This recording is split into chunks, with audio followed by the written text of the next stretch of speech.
pong mga senators ngayon, kung nakikita nyo, grabe no, napaka-obvious naman po ng inyong ginagawa. Hindi talaga para sa kapakanan ng taong bayan ang puntiryan nyo bakit kayo pumasok sa Senado, kung bakit naandyan kayo sa politika.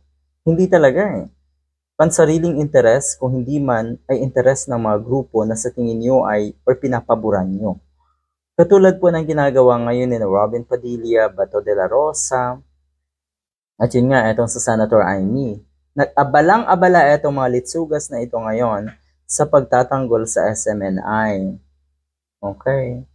Anong sabi ni Mr. Robin Padilla? Na kuno ay I stand with SMNI at naghain pa nga ng resolution para sa illegal daw na suspension na ginawa ng NTC sa SMNI.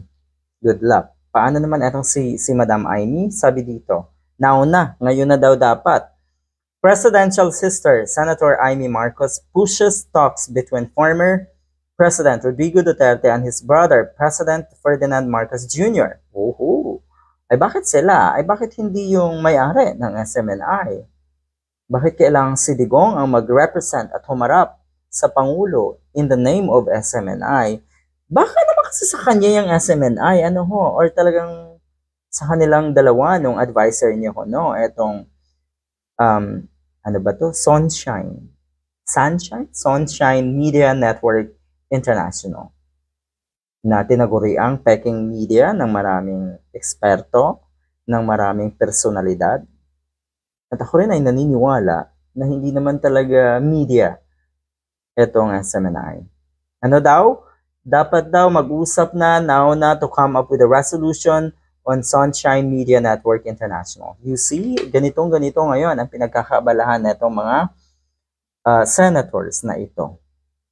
May dadagdag pa ba sa mga senators na nasa hanay na itong mga ito, katulad ni Amy Marcos, Robin Padilla, Bato de la Rosa, baka meron pang sumunod. Now na, like I said, who's afraid of SMNI or maybe who's afraid of President Duterte? Okay. Anong afraid of SMNI? Bakit matatakot sa SMNI? At bakit matatakot kay Duterte? Meron pa bang takot kay Duterte ngayon? Di ba't si Duterte ang takot na takot ngayon?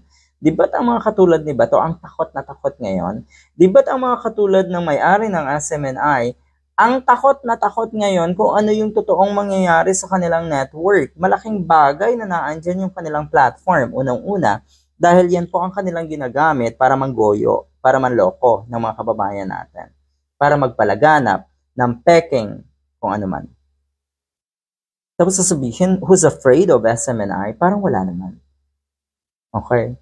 Ang SMNI po, sa ngayon, ang nakikita natin na takot sa posibleng mangyari sa kanila. Si Duterte po ngayon ang takot din sa posibleng mangyari sa kanya. Okay? Totoo na magiging kahihiyan ng ating bansa at iisipin ng international community na protector ang administrasyon ni Marcos Jr. ng mga kriminal kung hindi bigyang pansin, kung hindi nga maging authorized at i-recognize ang investigation ng ICC dito sa atin. Overwhelming. Yun yung narinig natin kay Senator Trillanes na sobrang lakas ng ebidensya na inihain ng maraming grupo sa international or sa ICC. Kaya talagang walang lusot itong si Digong. Meron pa bang ibang kasama? Natural. Kaya good luck sa kung sino man yung mga madadawit sa kasong yan at sa investigasyon ng ICC. Pero wag ka. Sana kahit papano tablan ng kahihiyan ang mga katulad ni Senator Amy, Robin Padilla, Senator Bato. You see, kung sino kung para saan, bakit naandyan kayo sa Senado, ipinagtatanggol nyo ang ilang personalidad at isang grupo na kung tutuusin ay salot at kalaban ng ating bansa. Good luck.